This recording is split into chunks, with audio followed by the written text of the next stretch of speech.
Okay, so I want to address an issue, but since it's an extremely broad issue, I want to speak to one specific part of it.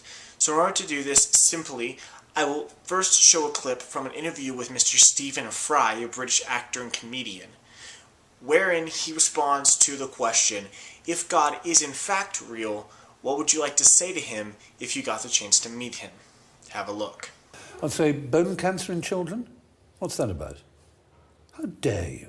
How dare you create a world in which there is such misery that is not our fault? It's not right.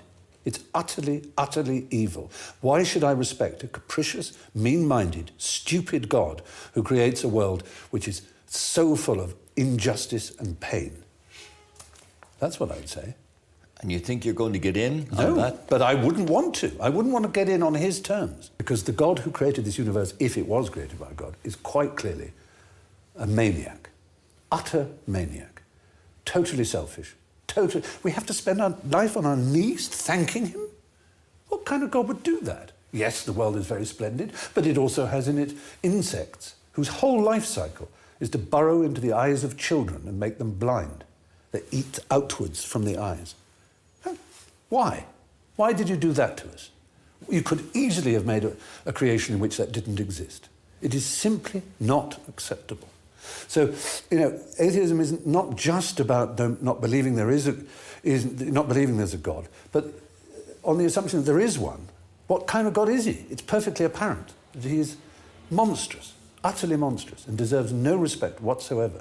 Okay, so I understand where he's coming from on this, but I have a very rational rebuttal to Mr. Fry and to all people who share the same viewpoint. In this interview, Stephen Fry focuses on basically two different forms of bad things. One is the God that expects us to spend all of our time on our knees giving thanks to him for creating us. And the second are examples of evil in nature, creatures that exist solely to harm other people, etc., etc.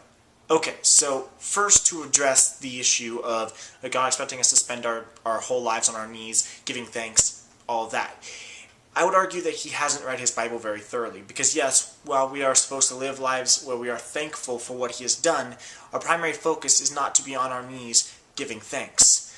In fact, I would argue that the Bible more specifically tells us to not be on our knees giving thanks, but rather on our feet giving help to those who need it. So now on to the interesting part. The examples of evil and bad things in nature, creatures that want to hurt people, etc. As a devout Christian, I 100% believe that God is real, that God did create us and everything else in the world, and that he is an ever-present God. But I also believe in evolution.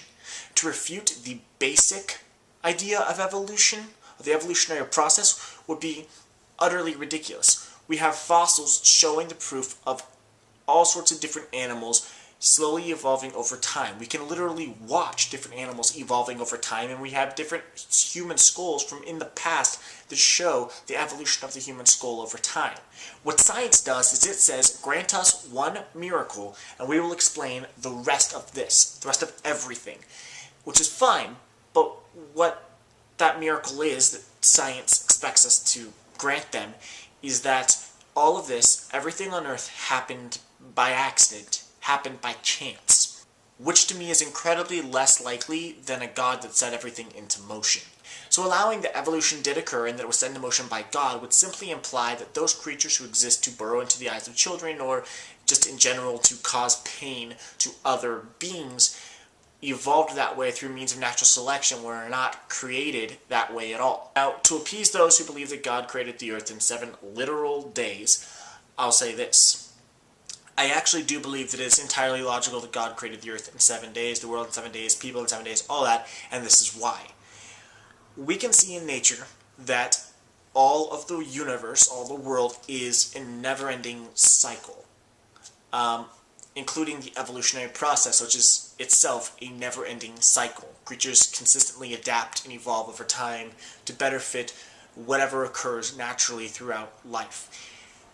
So, it is conceivable to me that God did create the earth in 7 days mid-process, mid-evolutionary process, that basically we did evolve from primates, but that God actually created us in our already human form, partway through the evolutionary process of the whole world, the whole earth. Also, just to throw this out there, The theory of evolution doesn't make me believe in a less majestic and less powerful, wonderful God.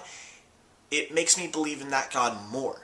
Because when I look at how complex everything is in nature and in the world, when I look at the fact that if the Big Bang were 1 in a billionth times more powerful, we wouldn't be here. When I look at all the physical attributes throughout the entire solar system that would have had to have occurred exactly how they occurred in order for all of this to happen, for our distance from the sun, that if we were any closer or any farther, we would either burn or freeze. It makes me see how much thought God really put into everything, and how and the world that we live in, and how much He cares and takes care of us, that all those things occurred exactly how they occurred for us to be able to live and thrive and evolve. I'm not trying to be inflammatory at all. I'm simply trying to give a response to Mr. Fry's question. Thank you for watching. I hope you enjoyed.